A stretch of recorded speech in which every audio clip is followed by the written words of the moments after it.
Who's that coming down the track? Who's that coming down the track? It's a mean machine in red and black. It's a mean machine in red and black. Ain't nothing finer in the land. Ain't nothing finer in the land. Them drunk obnoxious Georgia fans. Them drunk obnoxious Georgia fans. Go, go! Go, go!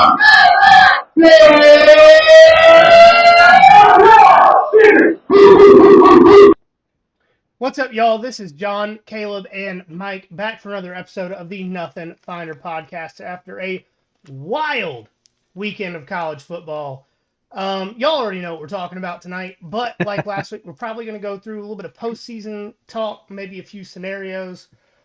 And man, it just wild. Everything changed. Everything changed. I mean, you ever lose something or think that you've lost something that's completely precious to you and you've just written off ever getting it back? You've already grieved it, you've moved on, you've accepted that it's not in your life anymore, and then suddenly it just pops back up. Yeah. So, ironically, last Friday when I was doing my few minutes on the radio, Rock 106.1 in Savannah, if you guys want to hear me talk a little bit more. The marshal, the guy that I do the radio with, asked, is Georgia completely out of the SEC title game? And I said, pretty much. Alabama has to lose. It's not like Alabama's going to lose a game, right? I said Alabama has to lose one of their next two.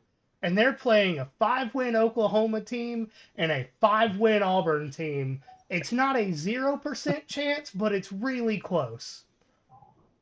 Well, turns out it hit. About 30 hours later, I was proven to be not necessarily wrong, because I would say the likelihood of that happening was close to zero. Yeah. And it was. It's never zero.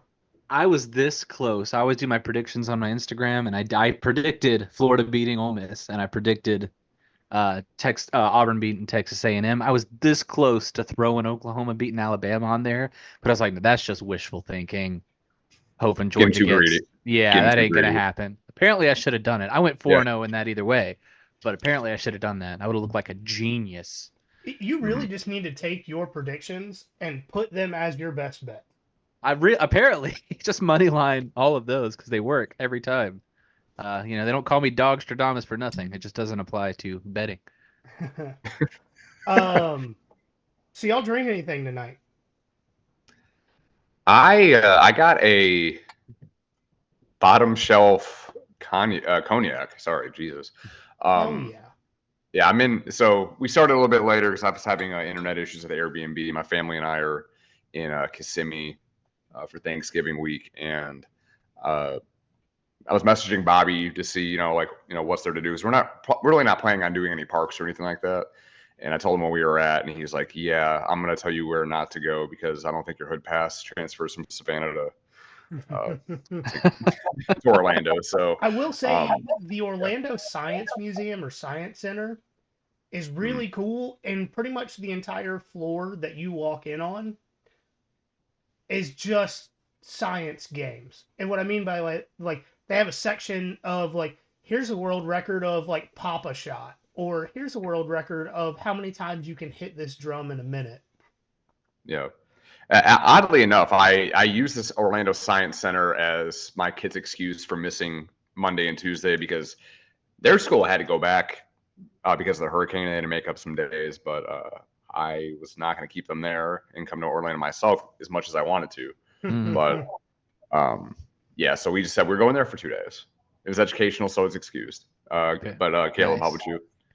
I realized shortly before jumping on the meeting that I had not had a single sip of water today, so I'm just doing that. Because like always, I'm the boring one when it comes to the drinking. But I've been good. I'm exhausted because we had an extra toddler yesterday. She was fine. She was well behaved. If her parents are listening, I didn't dislike the experience, but it always tires me out when I'm doing something different from my normal Saturday routine, which is laying around being useless and watching football. With buffalo chicken dip. Yeah, actually there was buffalo chicken dip. There you go. I was not planning on drinking tonight. And then, another reason we were delayed, I was making hot sauce before we got on here tonight and washed my hands multiple times after I got done. And then get on here and me and Caleb were talking, waiting on Mike, and I rubbed my eyes and immediately they're on fire. So Stop, drop, and roll. yeah, I wish that would have worked. I had to call my wife into the hallway once I got out of the office to walk me to the kitchen because I thought I was going to trip over a dog. Oh, good Lord. I legitimately could not open my eyes.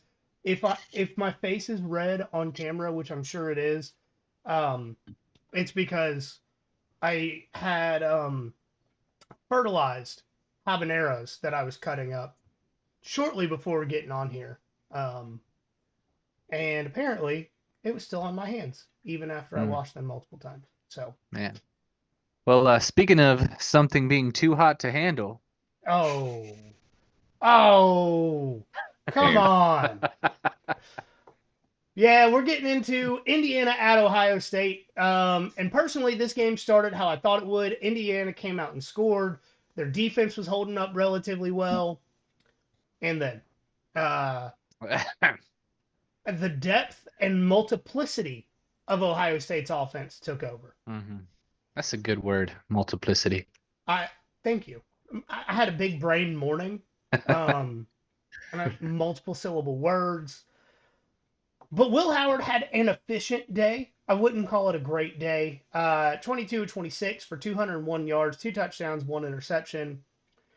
The Buckeyes combined for 115 yards on the ground. No wide receiver had multiple touchdowns or had over 100 yards.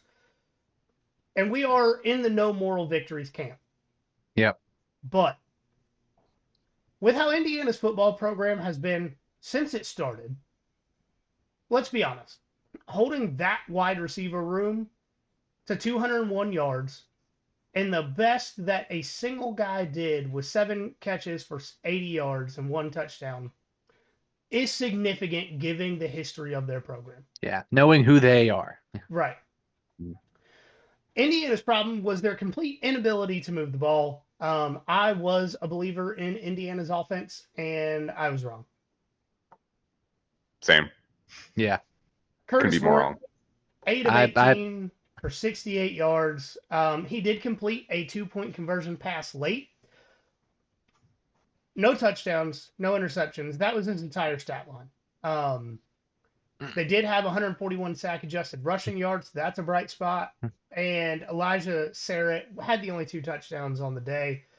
I have 2 takeaways from this game. Indiana, slightly fraudulent. I say slightly because they did score twice, and it was the second biggest game of the season for Ohio State at home. Indiana did beat every other team on their schedule by a minimum of 14 points. You have to give them credit where it is due. Did they have an easy schedule? Yes. But they handled their easy schedule well. Second takeaway from this game, Cincinnati is what I know that's not his name. That's what we're calling him because cigarette, natty light, come on, frat boys drink. Signasty. You cannot tell me that man did not know what the over was. You can't tell me. Yeah. The total for the game was set at 52.5. I bet the over because life's too short to bet the under. With going for 2, with a minute left, and getting the 2, they scored 53 total points in that game, making me some money. Nice. And then I'm still a believer in Indiana as a top 3 team in the Big Ten, but I still think it's Oregon, Ohio State, a large gap, then Indiana, then like a half step down Penn State. And the reason I have Penn State below Indiana, coaching and inconsistency. We're going to get to the Penn State game from yesterday, Saturday, when you're listening to this, in a minute, because we're talking about a ton of games this week. It was wild. Yeah. But wild enough that I went 3-1 in best bets. So we have entered the upside down. Yes. Cool. My one, by the way, was off by 1 point because Charleston Southern let Florida State beat them by 34, and I bet Charleston Southern plus 33.5. But we're not talking about that game. Wait, Florida State scored 21 points? They scored 41 points. Amazing. Wow.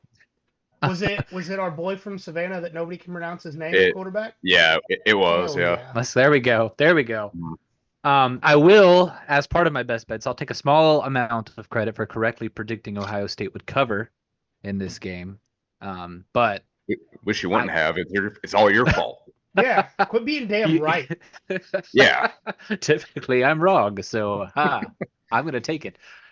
Yeah, but I will agree. Indiana did a little something to impress me, particularly on the defensive side of the ball, considering who they're going up against. On the Ohio side, Will Howard was solid, had that early pick, so I agree wasn't great, but he did what he needed to do. He did rely receiving-wise on the same three guys for most of his passing offense, but if you had Egbuka and Tate and Smith on your team, you probably would too. Let's just be honest about it. Yeah. And I think they reminded folks on Saturday who had just assumed that they would lie down and lose to Oregon again that they are very much still in contention to actually win the Big Ten. But the one takeaway that I had from this, because I was kind of in and out of this game, especially because it looked like it was over pretty, by halftime. But next week, I know we're not going to talk about the Michigan game because they're playing Northwestern, but seeds are there. It might be sprouting. There's a little bit of an offense. Michigan scored 50 yesterday. Yeah, they sure did. And question. It could happen. It could happen. Ohio State, not indestructible, as we know. Lost against Oregon, didn't look great against some other teams. It was against Indiana, because Indiana is who we thought they were for the most part. But who is your doctor, and where can I find your prescription of copium? It might happen. I'm just saying. Crazier things have happened this season. I will Crazier give you things that. happened Like yesterday. this week. Yeah. Right. So like, don't. It's not out of the realm of possibility It's that not. Ohio State doesn't make it to the Big Ten championship. Yeah, I was gonna say if that happens, it's Indiana and Oregon, or Penn State and Oregon, depending on the tiebreakers, which is wild. Oh yeah. I just want that. I mean, yeah, this game wasn't that great because they only have one conference loss. Yeah. Does Penn State have two? They just have the one to Ohio State, right? Yeah. But it's a loss against the same team. Look, guys, Yeah. we don't even necessarily understand how the SEC tiebreakers work. We're just glad Georgia made it. we're just glad they posted the graphic saying that Georgia clinched, or we'd have no idea. I had a whole set of notes basically saying I don't know, but I think Georgia's in, and then they confirmed it. So thank goodness. Yeah, and they were pretty quick on that. Like as soon as that Bama game was over, they were like, Georgia's in. It's like what? Oh, okay, yeah, cool. I ain't asking questions. The SEC actually posted this. I ain't questioning nothing. Yeah. Speaking of not questioning things and just going with it. No, speaking of questioning everything we know about football this year, Ole Miss at Florida. And Lane Kiffin gets his wish of not playing in the SEC championship game. Somebody pick up that phone, yo. Because I called it. You did? We had to coerce you into that, though. You didn't want to do it. I didn't want to do it, but I did it. This game was, that thing that goes around every so often on the internet, and it's like, say one wish and the next person gives you the bad part. Yeah, the monkey's paw. Yeah. So Lane Kiffin, hey, I don't want to play in the SEC title game. Cool. What? You don't play in the playoff either. Yeah. And then, Ole Miss, former Florida player and current Ole Miss player, defensive end. You guys know him if you watch the Georgia-Ole Miss game because he just owned Georgia's offensive line all night. Princely Umanmielen. Is that DJ's little brother? Do what? Is that DJ's little brother? No. DJ does have two brothers in college football. He does. But he almost did something that even Aaron Hernandez couldn't do in Gainesville, which is get arrested. If you haven't seen the clip, he got chirped by some Florida fans about how he should have stayed at Florida, and he ran up the ramp into the stadium trying to fight them, and he had to be physically restrained by police officers while he was in full pads walking to the bus after the game. Oof. Lane Kiffin's lost control of the program. He has. In this game, though, Jackson Dart kind of sucked for his standards. 24-41 or 58% completion for 323 yards, 2 touchdowns, 2 picks. He was the team's leading rusher, 14 carries for 71 yards. But those interceptions are what did them in for the game. Oh, yeah. Outside of Jackson Dart, the Rebels got nothing on the ground. They were without their top 3 running backs of choice, to be fair. I have no idea what that's like. Correct. Correct. But to be fair to them, I mean, it was a close game where they were without their top 3 guys. Yeah. Michael Davis, 11 carries for 27 yards. Dominique Thomas, 3 carries for 20 yards. Their next leading rusher was J.J. Pegues, defensive end. 6 carries for 19 yards. That's bad. Yeah. When you're on your defensive end. And not like a Jordan Davis get the ball and get a touchdown situation. Which is what J.J. Pegues has been for his entire career up until yesterday. Yeah. Florida zoned in on Trey Harris, only allowing 1 catch for 43 yards. It was a touchdown catch. But Caden Lee went off 6 catches, 94 yards, and a touchdown. Trey left that game, right? Do what? Trey left the game, didn't he? Did he? I thought he did. He may have. I didn't watch this, so I don't know. Very much of this one. Yeah. I vaguely remember it. I could be wrong, but regardless, him only having 1 catch, I mean, he wasn't really a factor anyway after that. Yeah, and Jackson Dart seemingly reverted to his 2022 self and started forcing plays in the end, and that led to the picks. And like we said, that Ole Miss is essentially out of the playoff unless absolute chaos happens over the next 7 days. Which it could. It could. Yeah. But it was, Ole Miss had the ball, 3 times in the last 4 minutes of the game. 2 interceptions deep in Florida's territory. Florida tried to lose that game and couldn't make themselves do it. Yeah, Ole Miss didn't want to steal that game from Florida. They just wanted to do potential crimes after the game. Yeah. I'm going to do hood rat stuff with my friends, yeah, as some would say. Well, let me just add LOL at Lane Giffen. I've currently got Ole Miss fans messaging me that he has to go because he always chokes his way out of the playoff, now even that it's 12 teams. But that isn't Lane's fault that Ole Miss won't be in the playoff. It's Ole Miss's fault for hiring him in the first place. Because it is, at this point, the same story every time with him, no matter where he coaches. And I'm not going to say he doesn't deserve any respect as a head coach. He's a great head coach. Kirby Smart obviously has a lot of respect for him as a head coach. That's not but he deserves respect in the same way that Mark Richt deserves respect, and that's not a slight, because I love Mark Richt. Not many teams can consistently be good to great every year. And a coach like him is honestly probably the ceiling just for where Ole Miss's program is at this point in time. But he's just not going to get you to the championship level you seem to want to get to right now at Ole Miss. And that's just who Lane Kiffin is. Yeah. Ask Kansas, for example, if they would appreciate a 9-win floor. Oh, yeah. Huge. They might get there. Well, I guess they can't get there, but they're right now they're settling for ending seasons for other teams. Yeah, and we're going to get to that in a minute. It's just the first team I can think of that's sometimes in the hunt for the conference championship and sometimes wondering if they're going to get a win. Right. I do have one thing to add to this.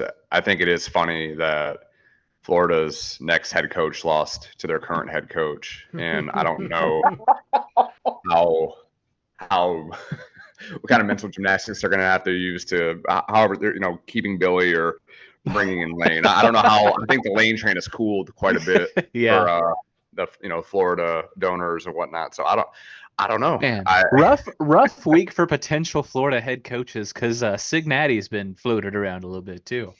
Yeah, Lane's a lot cheaper now, I'm sure. Yeah, I imagine so. They brought down the price. Extension Cignati got, having to buy him out of that contract. I don't even know if I don't even know if Florida could afford that. Right.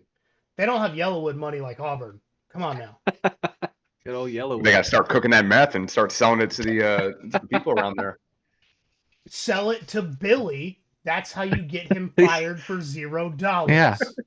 I mean, again, Billy's been smoking meth outside of the Gainesville Waffle House for years at this point. That's a joke. Or someone Lawyers, that looks like that's him a has, joke. at least. Yeah. There's about 6 Billies out there right now. Yeah. All right. While we're talking about fraudulent and ridiculous, Penn State at Minnesota. We'll go pretty quickly here. I wanted Minnesota to win so bad. I didn't watch it, though. Yeah, nobody really watched this game. But this is just another example of how Penn State just isn't good. They're not good. The number 4 team in the country should not need trick plays, fake punts, and luck to beat a team that is barely bowl eligible in Week 11. They just shouldn't. Yeah, and before anybody says anything, Georgia did not use trick plays, fake punts, and luck to beat Kentucky by 1 point. They just kind of dug their feet in and toughed it out, and there is a difference, and there's a very important difference. Absolutely. We beat them because we were better than them, not because we tricked them into winning the game. Yeah. And I just want to be clear about Minnesota's 5 loss. Because it's not like, oh, they lost to Oregon, Ohio State, Penn State, Alabama, Wisconsin. Yeah, right? That would have, been like, okay, respect. Yeah. Minnesota lost to 6-5 North Carolina, the same North Carolina that James Madison put 70 points on. The same James Madison that just got completely dog-walked by somebody in the Sun Belt. Yep. 7-4 Iowa. And Iowa put up 31 points on Minnesota. Ew. 6-5 Michigan. Ew. Oof. Fair. 6-5 Rutgers. And Rutgers has the 81st ranked scoring offense. Ouch. And Penn State. That's Penn State's company, by the way. Yeah, 3 of those teams I just talked about scored more points on Minnesota than Penn State did.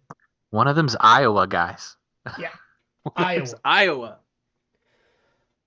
And I get Iowa's not as look at their offenses last year, but they're still not good. No. And the final point that I have on this game is Iowa and a couple other teams put up more points on Minnesota than Penn State did. There is not a single team in the playoff conversation that should fear this Penn State team. Yeah. To be clear, I think Boise beats this Penn State team. Yeah. And a wideout at home, by the way. Yes. I think, while we're talking about teams that lost to get out of the playoffs yesterday, I think Texas A&M and Alabama, Ole Miss, BYU. Hell, if you want to get real frisky, 9-3 South Carolina. 9-3 South Carolina would win by 3 touchdowns. Yeah. Easily. And this game is just an example of why Penn State is once again the 4th best team in the Big Ten. Mm-hmm. While we're talking about 4th best teams, who's the 4th best team in the Big 12? Because they're all the same. I've got a bit on this later where we can go through all the tiebreakers in the notes later. Let's go. Fantastic, because but there's 4 of them that could be either that or first. Wild. So BYU at Arizona. Arizona State. Arizona State, you are correct. Who's better than Arizona this year, shockingly. Yeah. Who saw that coming? BYU just looked terrible. Yeah. And they allowed 246 passing yards to the 82nd ranked passing offense in the country, and it's 82nd after this game. That 82nd is ranked behind teams like Michigan State, Mizzou, Charlotte, and Mississippi State with a former president under center. Yeah. BYU, in my opinion, is more fraudulent than Indiana. And I know BYU has beaten better teams than Indiana this season, but at the same time, the only game they have looked good in was against Kansas State, who's now an unranked 8-3 team, still with a true freshman quarterback. Yep. I said last week BYU's only chance to win this game was not to turn the ball over. Meanwhile, they had 2 interceptions. And to slow down Cam Scadaboo, who had 147 yards and 3 touchdowns.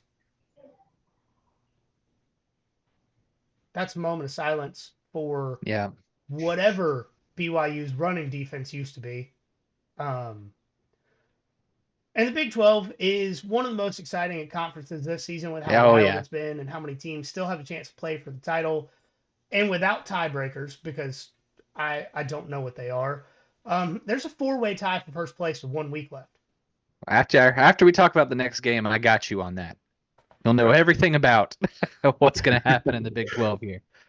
I want to say one thing about BYU. I think what happened was they should have been favored in this game, but I don't think anybody took into account the fact that they had to go into Arizona State. All those Mormons probably were just flabbergasted at all the shit that they saw at Arizona State's campus. All the devil imagery.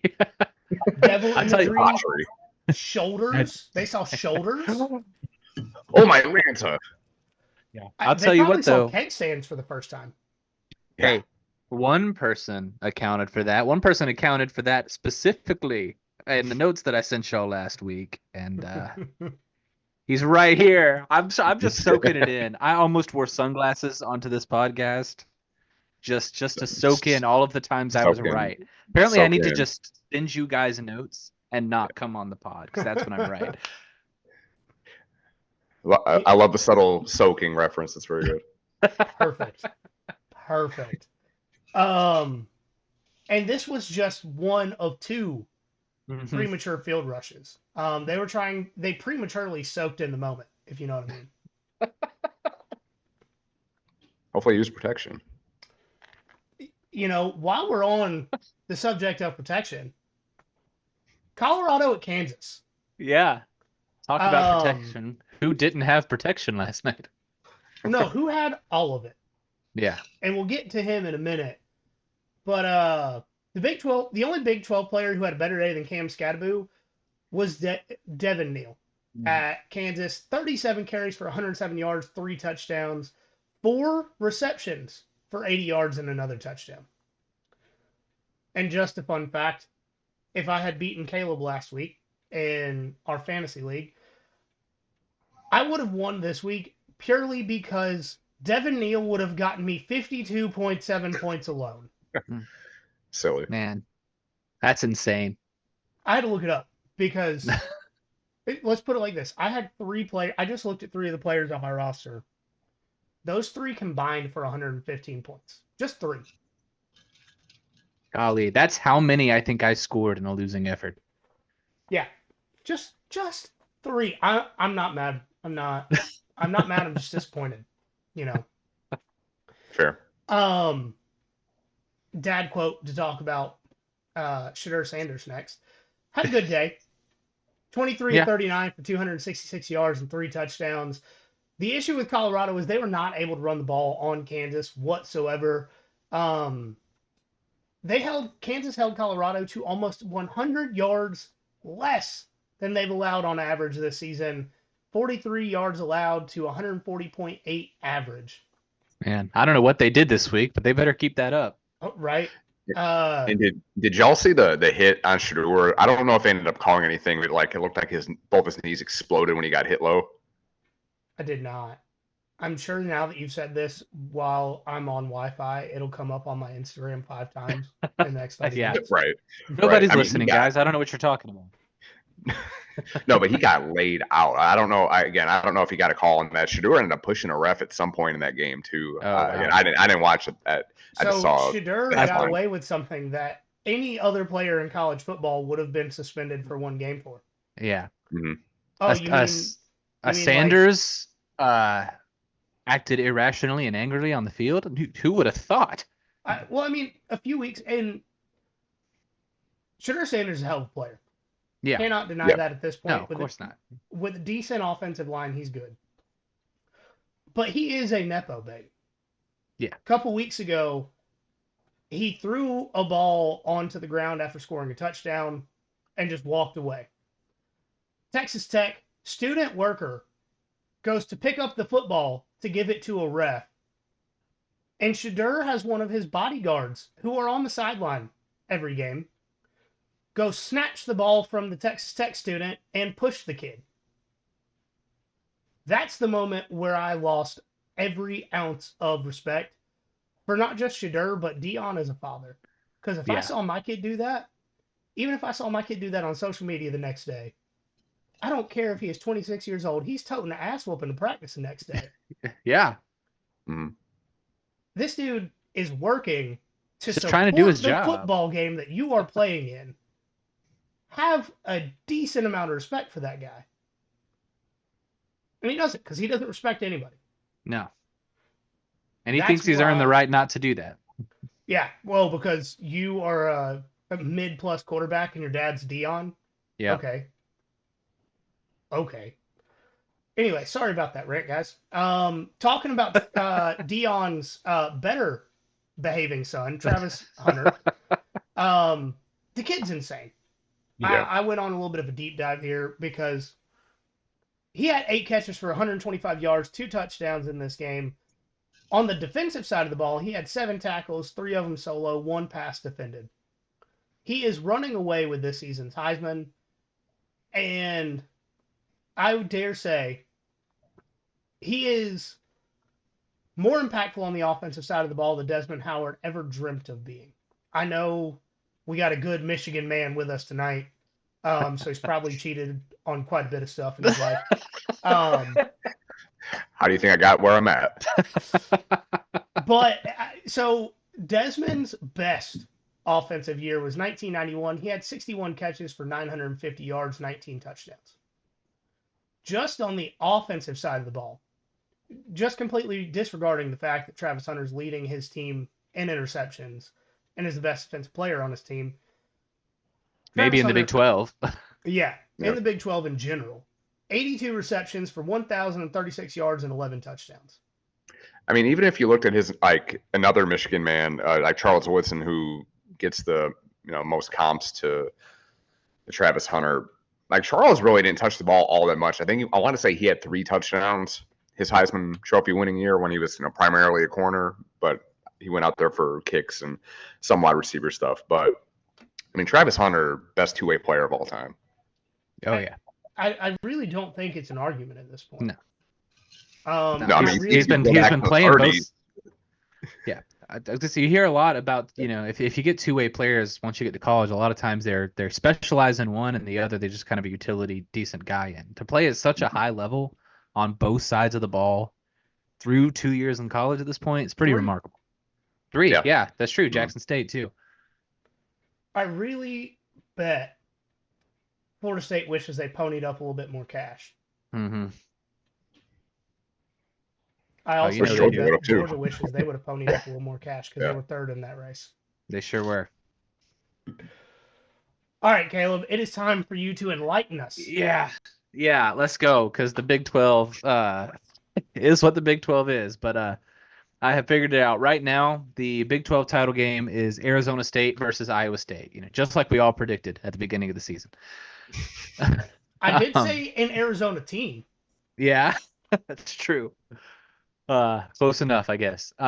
So right now, Arizona State just has to beat Arizona. Iowa State just has to beat whatever pansy Big 12 team they play next week. And then if either of them lose, though, and BYU wins, then BYU is in there.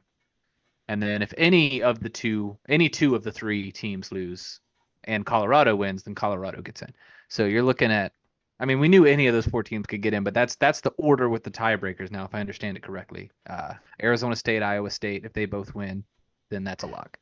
I thought there was again, I don't remember where exactly I listened to this. I want to say it was Cover 3. I don't know if they're kidding about it, but I thought there was a scenario in which Texas Tech and Baylor can make it to the Big 12 championship. Yeah, there is, because everything that I brought up assumes that at least 2 of these 4 teams win their games. If they all lose next week, which I think is possible technically, then yeah, I think that's what you end up with is either Texas Tech or Kansas State or one of those teams and Baylor. Let's go. I was a year early on Texas Tech, but Big 12 champs, baby. Let's go. We'll get there. Just need All a right. lot of things to go their way. Yeah, So everything. So Arizona State plays Arizona, Mm-hmm. and Arizona State is susceptible to the pass. Like I said last week, they're not great in pass defense. Colorado plays Oklahoma State. Yeah. BYU plays Houston. So Yeah. Yeah. Should be a win.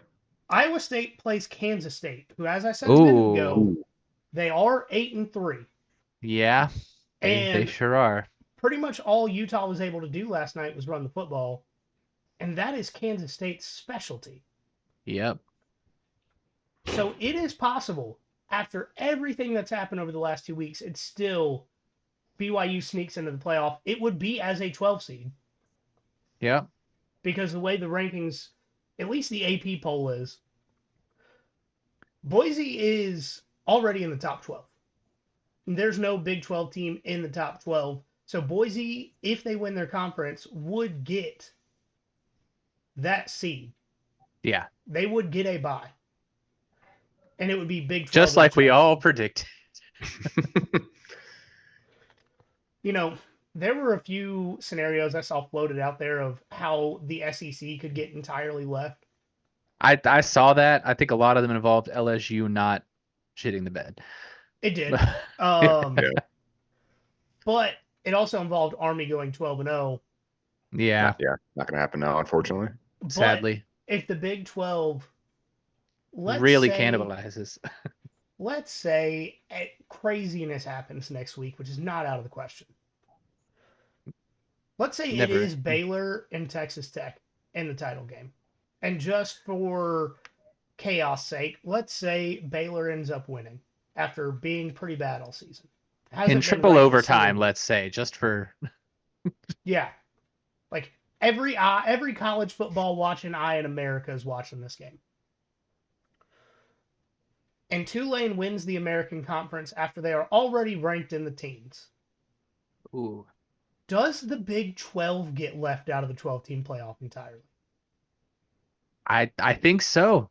Again, I've seen a lot of even like really professional sports shows go through the whole season with their playoff predictions, doing a 1 through 11 and then group of 5 as the default 12. And they just throw the group of 5 champion in there because they think it matters. But yeah, no, it is, for those of you who don't know, just the 5 highest ranked conference champions in college football, regardless of how prestigious your conference is. It was technically possible at the beginning of the year, depending on what happened, for 3 group of 5 teams to make this playoff. So yeah, that's very much not out of the question, especially considering the committee seems to really, really like just looking at win and loss record when they're ranking people. Yeah, that would be insane, but I'm here for it. Yeah, I'd love it. You want to really cap off? You want to really cap off a 2007 chaotic season, which this pretty much is at this point. I think we can agree. That's how you do it. Give me Tulane going to Penn State. Oh, Tulane wins that game. Tulane wins that game. Give me Tulane, a New Orleans team playing a night game in Happy Valley, snow on the ground, and winning that game. 7 days a week, twice on Sunday. I need it. Yes, into my veins. All right. We do still have 3 SEC games we got to get through. We do. And the next one, something else that I can just have injected into my veins every day. Bama at Oklahoma. I have a public service announcement right now for all Bama fans.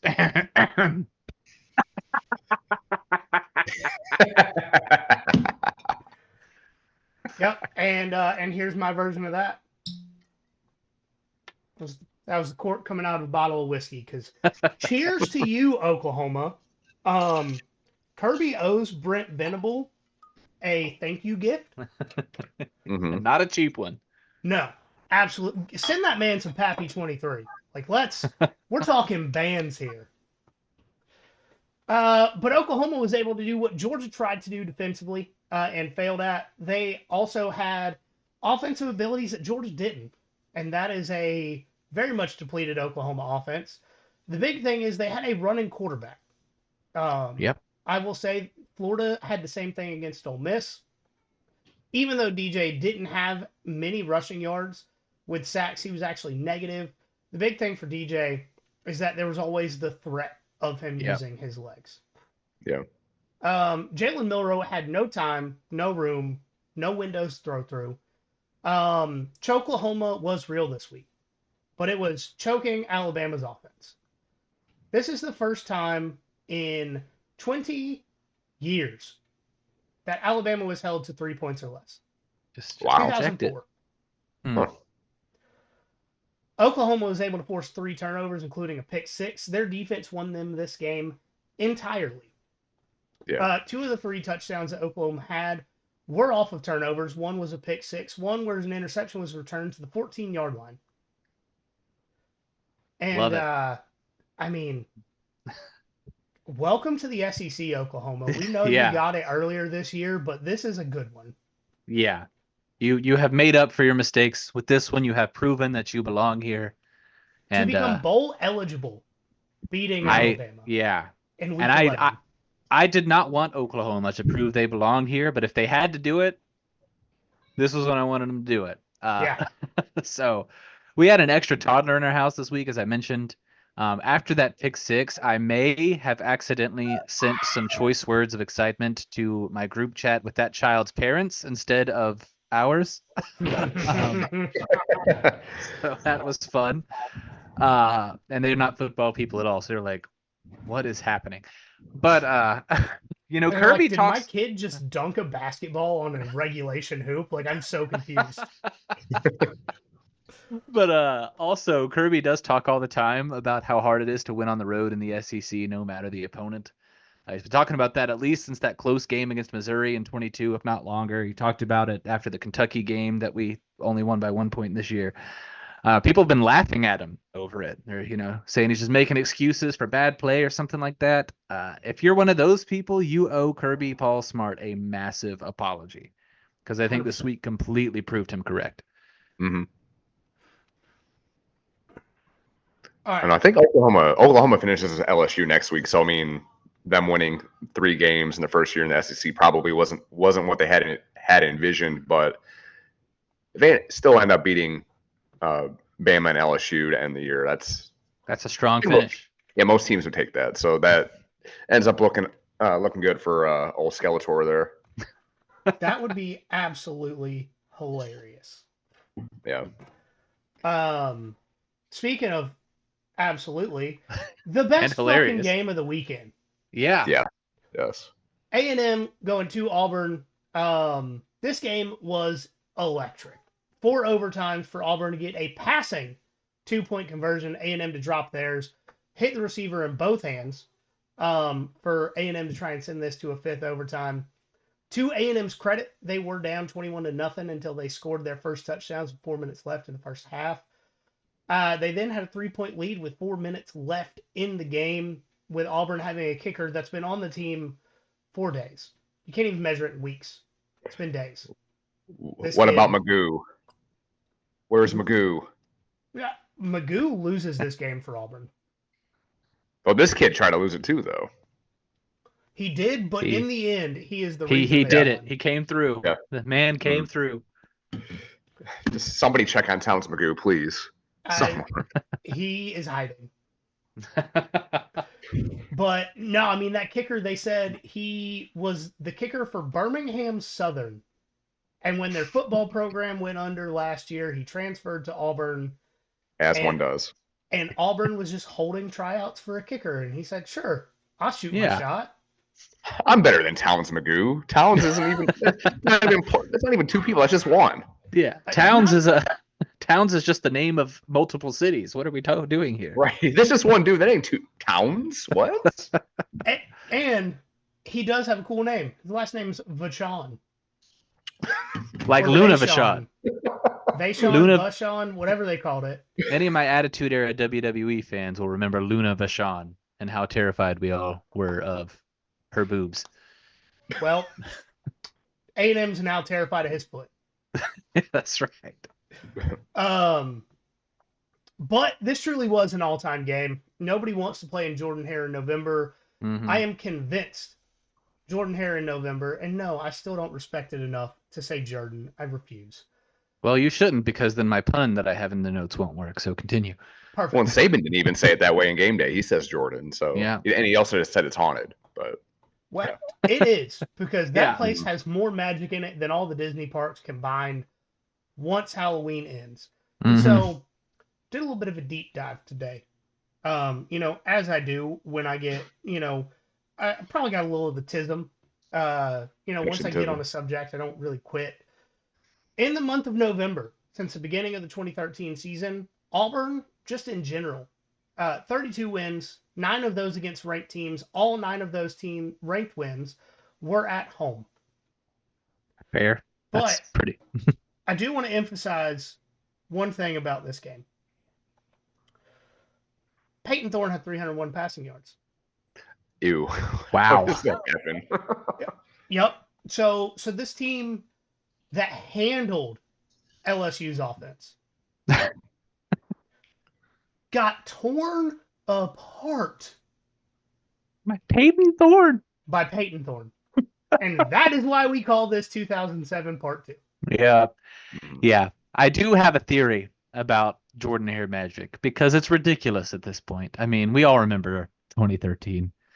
Back-to-back weeks in 2013, 2 of the most insane plays to ever happen on a college football field. Yeah. So, which is how they fluked their way into the national championship, and then that wasn't at Jordan-Hare, so they lost to Florida State, and ended single-handedly the SEC's national championship streak. Not salty about it. No. We are. Alabama would have ended it the next year anyway. But here's my theory about where it comes from. It comes from the movie Space Jam. And just hear me out. When we talk about it, it shows up in November. Space Jam was released in November 10th, 1996. It features people playing a sport assisted by basically magic, cartoon magic, and it stars Michael Jordan and a hare. Oh my God. Your minds look absolutely blown. Mike's surrender cobring. Surrender cobra. Is Auburn the next program to get sponsored by Jordan? But caveat, they have to call it Jordan uniforms when Auburn wears them. Yeah, I just realized as you were starting that sentence that my my speakers had cut out. I thought y'all's minds were just so blown that you were speechless. I was. He was. He was. I'm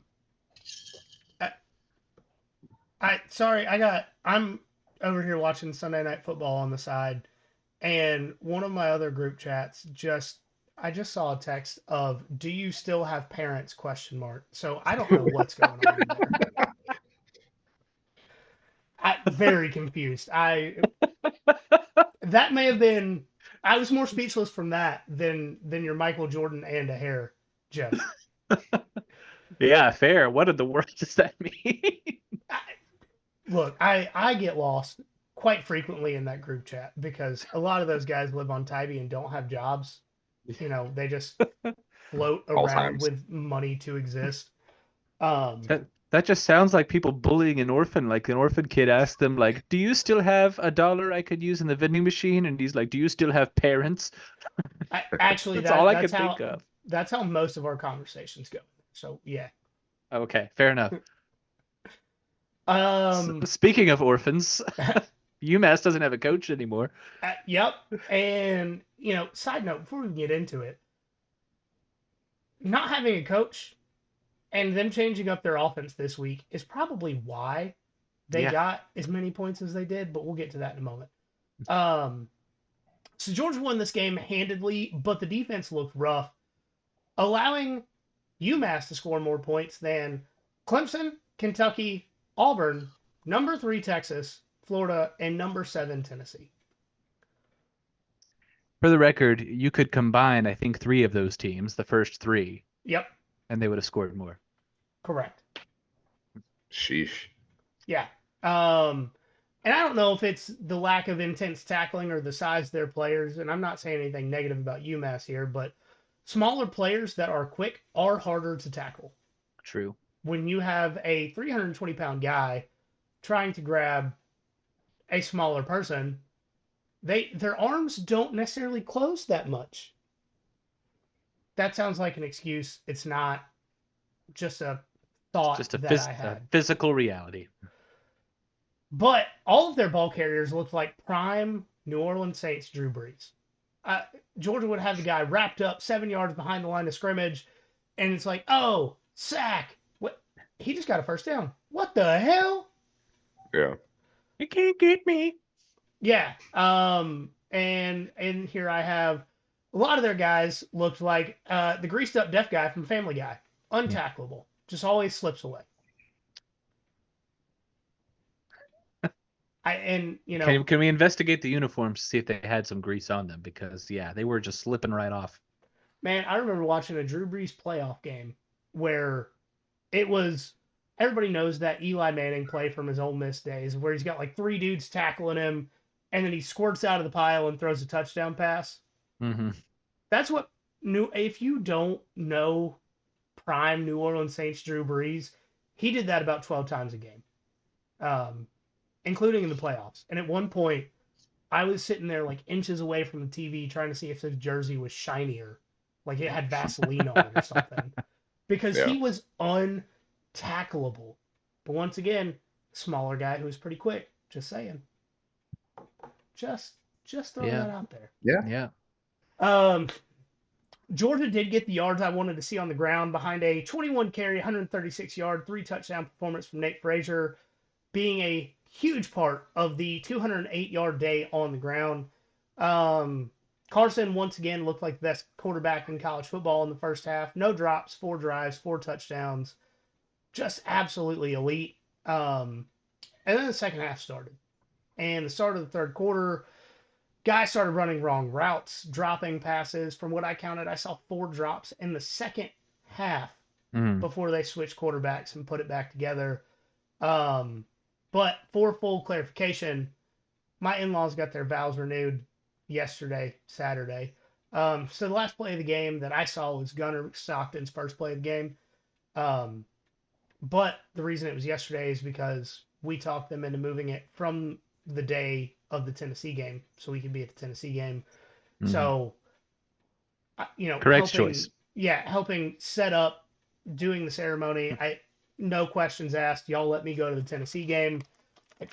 I don't give a shit about UMass. Yeah, fair enough. Yeah. Gunnar did do okay. Pretty well when he went in there. A couple of slants and flats, Mike Bobo special. He didn't play much because Kirby decided on the last drive to swap him out with Colin Drake. Drake? No. I don't know. And, he's a quarterback who wears number 26 and is a walk-on. So, question about that specific thing. Yeah. Did he do that so, and once again, wild theory, y'all know I love a good one. Did he do that so even if they need Rashada later in the season, he can still get a red shirt? Red shirt. Well, isn't he already a redshirt freshman, technically? He played his freshman season I think at so, Arizona State. Yeah, but did he play more than 4 games, though? I'm pretty sure he started most of the season that year. Oh, you're right. Okay, so maybe that's what it is. Throw him into the playoff in an emergency. But even if he wasn't a redshirt and they're trying to redshirt him right now, the postseason play doesn't count against your red shirt, so he can play all of the Tech game if he wanted to. Damn. All right. Interesting. That's a new rule in the last year or so. So yeah, I mean, I'm sure Colin's a great guy. It just the choice confused me a little bit. Yeah, that is. I'm gonna do a little bit of a research real quick. Okay. Y'all keep going. Okay, but in terms of the defense, I'm not really too worried about them. I know I'm not allowed to say that because there are certain Georgia fans that will burn me in effigy if I say that after that performance. But I'm personally just not too worried about it. I think they were trying not to get hurt. But based on Kirby's comments in the press conferences, that's not going to stop him from drilling the hell out of him this week, which is good. The man desperately wants to beat Tech, and we do want to play defense better than that against Tech. So I'm for it. I do want to point it out. I don't know if it's been mentioned yet tonight, guys. Georgia has clinched a spot in the SEC championship game. Yeah, buddy. Yeah, and the only reason that you don't think that's a good thing is if you don't have faith in this team to either beat a team that we've already beat or the most wildly inconsistent team in the SEC, because those are your choices for who you're playing against. Yeah, I mean, we're going to talk about it later in the week for sure, but Yeah, we're all A&M fans this week. If we're being entirely honest with let's each be other. real. Yes, like gig 'em. I'll go out in my yard at midnight and start screaming for no reason. Like, what do you need me to do, Aggies? Like, I'm here for it. right. But but yeah, if we want the SEC championship, right? We want to have that week off in the playoff. We get more time between games overall. We get a little healthier. We play a less talented team in the quarterfinals that way. I feel like it's just all around better for us. But this Georgia Tech game being on Friday, I'm sure we'll talk about it in the preview too. It's really worked out for us because I get that, Tech's had an extra 2 days to prepare for this game at this point. But while Texas and Texas A&M, one of whom we will meet in Atlanta, are killing each other in an intense rivalry game, we'll be on hour 24 of sitting in a reclining chair watching college football. Yep. We'll be done. And so that and extra not 20 negative towards Georgia Tech, but they are not as physical of a team as either Texas A&M or Texas. Yeah. So that extra day of rest and recovery plus that is going to be huge, and you better believe that King Kirby is taking all the advantage of it in the world. Mm-hmm. And just one last note about that Black Friday game before we get into it later this week. The equipment team has already started teasing us with the black. It's not happening, guys. It's happy. Let me be happy for a few days. Damn it. I mentioned this in the group chat earlier. They're gonna tease the blackout all week and then come out in the all whites, which I'm here for. Yeah, I was gonna say I ain't even mad about that if we're being honest, because those look fire. Uniforms we need to use them. Are clean too. Mm-hmm. Yeah. Or even the 1980 throwbacks. Like, I ain't mad. I will settle for the Nike Pro Combat. Just kidding. Don't do that. If we're being honest, that helmet was amazing. The helmet was great. The gloves were great, but all right. The rest of it was not. Yeah.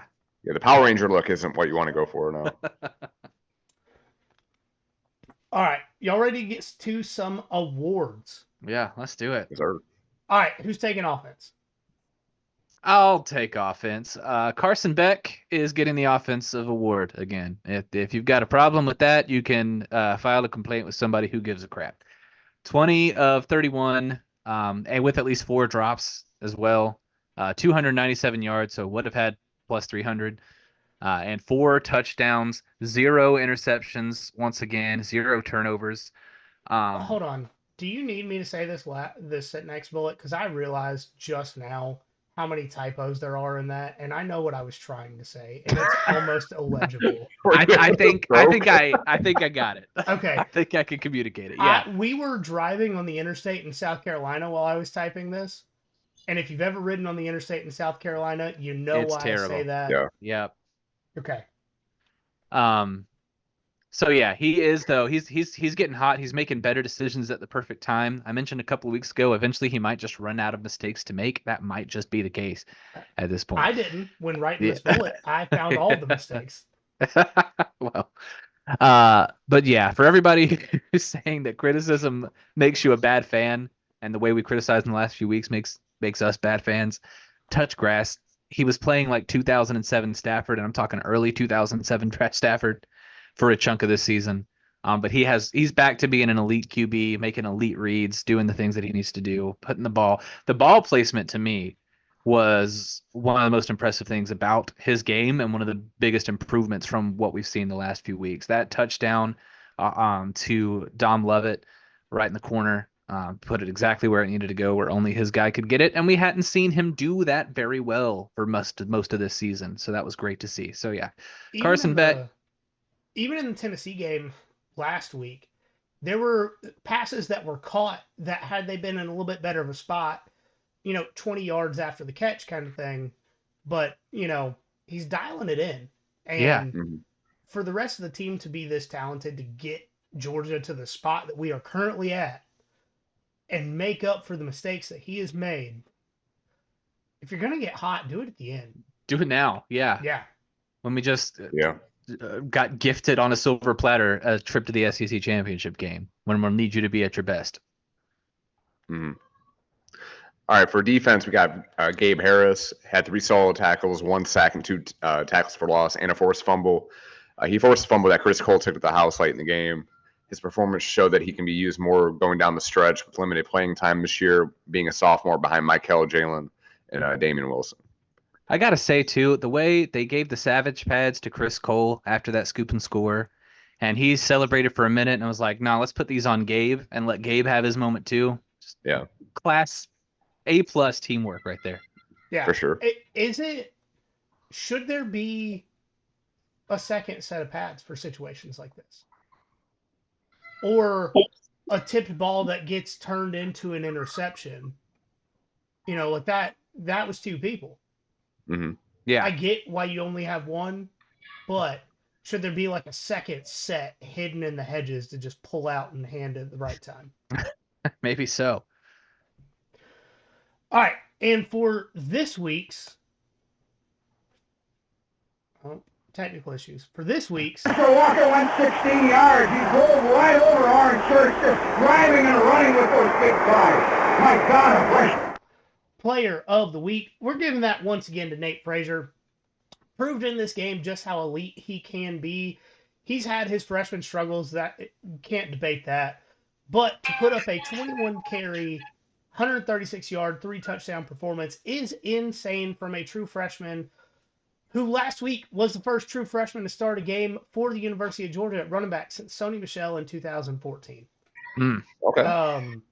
The offense is finally clicking and doing it at the right time. I understand that this was not the best rushing defense Georgia has played all season or will play the rest of the year. But they were out there to prove a point yesterday, and Nate Frazier was the tip of that point. Yep. And no, if you got something. Oh, I was just agreeing. Okay. Mm-hmm. Okay. Lumberjack Award. We got Chris Cole. Yes. I've been gushing about this relatively unsung hero for most of the season. I would be willing to bet if you've listened to 5 different Georgia podcasts, I have talked about Chris Cole the most. Just what he's done this season in general has been extremely impressive. But in this game, he did have 3 tackles, 1 solo, a scoop and score touchdown. And I know I say it every week, but for him to be a true freshman and playing like he is and playing over the guys that he's playing over means that he has not quit chopping wood since the day he got on campus in December of last season. Yeah. And that's the kind of guy that plays significant snaps for 3 years, gets drafted in the first round, and is the next. Who do you want to talk about? Quay Walker? Roquan Smith? Dean? Yeah. Any of them. Yeah. Yeah. Huge fan of Chris Cole, and he's one of the guys that we really are going to attempt to get on the show this next off season. Please. Just what the kid's been able to do is insane, and I believe he's still 18 years old, playing in games, doing what he's able to do. He's obviously taken to coaching extremely well. And I know he's a 4-star guy coming out of high school. But there's 5 stars that are sophomores and juniors that he's playing over. So, it just means how much he's taken to coaching, put in the work, gotten into the method. And it's awesome. One thing I noticed, he's playing fast and physical and was doing it more so than anyone else on that defense yesterday. Even if you take away the big highlight play, he had a couple of just monster hits where he was just going after it. I didn't see anyone else on that defensive side of the field do it the way he was doing it. And you see why the coaches like him when he does stuff like that. Is it too early to say that given the trajectory he is on, he is a taller, longer, and slightly faster Nakobe Dean? Is it out of the question to say that? That spawns a physical reaction in my body that we used to compare to Brock Bowers. Won't go into any more detail than that. One thing I do want to ask you guys before we get into the very last thing we're talking about, Colin Drake, right? We talked about why he got in the game over Rashada and potential red shirt for Rashada, but that doesn't make sense because there's only one game left in the season. I think it may be because he has been a walk-on since he was a true freshman. He is now a junior. Saturday was senior day. Uh-huh. And I think there's a possibility he transfers out of the program, tries to go somewhere else. Okay. That's fair. Give him the old Jackson Muschamp and the Orange Bowl treatment, I guess. Right. Like, you know he's not going to be there anymore. He's probably been the scout team guy since he got on campus. Give the kid his flowers, let him play a few snaps in a game, and, you know. Probably one of those guys the players end up, you know, just liking being around. One of those kinds of guys. Lunch pail guy. Yeah. And I obviously have no idea if he's planning on transferring. Right. But if I was a junior and had been on the team since I was a freshman, the first snaps I saw were late in the fourth quarter against UMass, I would probably be looking for somewhere else to go. Yeah. Depending on why he's there. If he's just there on the team to say he played quarterback for Georgia when he talks to his kids about it one day, then that's one thing. But I mean, if he's a guy who is putting in a lot of work on the scout team and playing well and thinks he's got a shot somewhere else, I wouldn't blame him. Yeah. Just trying to take it. And Kirby, obviously, for guys like that, will call other coaches around at Group of 5 programs and be like, this kid's legit. You know, Kirby takes care of all the players he can. And, you know, if Colin Drake does decide to transfer, wish him the best because obviously he's helped the team a significant amount over the last 3 years. All right, Kaleb, are you ready for your special segment? Yeah, it's time for my obligatory Georgia basketball update.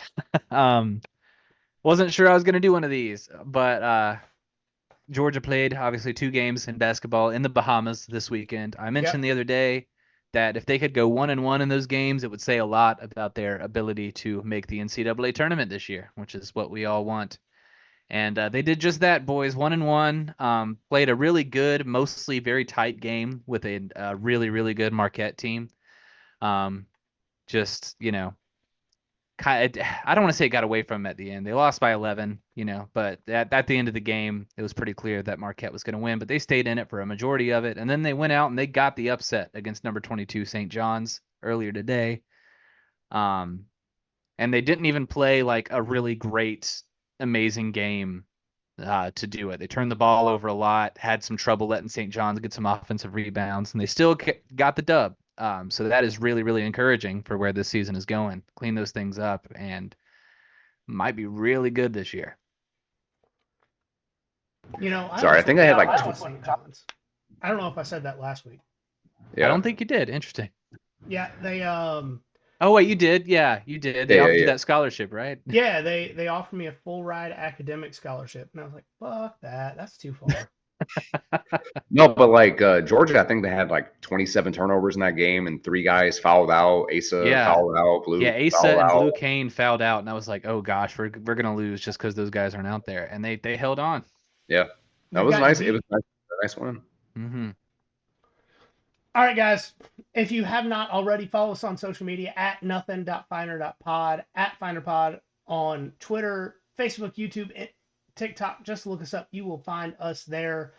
Rate and review the show 5 stars. Share the show with anybody that'll listen to you talk so they listen to us talk. And most importantly, always, there's nothing finer in the land than a drunk, obnoxious Georgia fan. Did we do it? I don't know. I think so.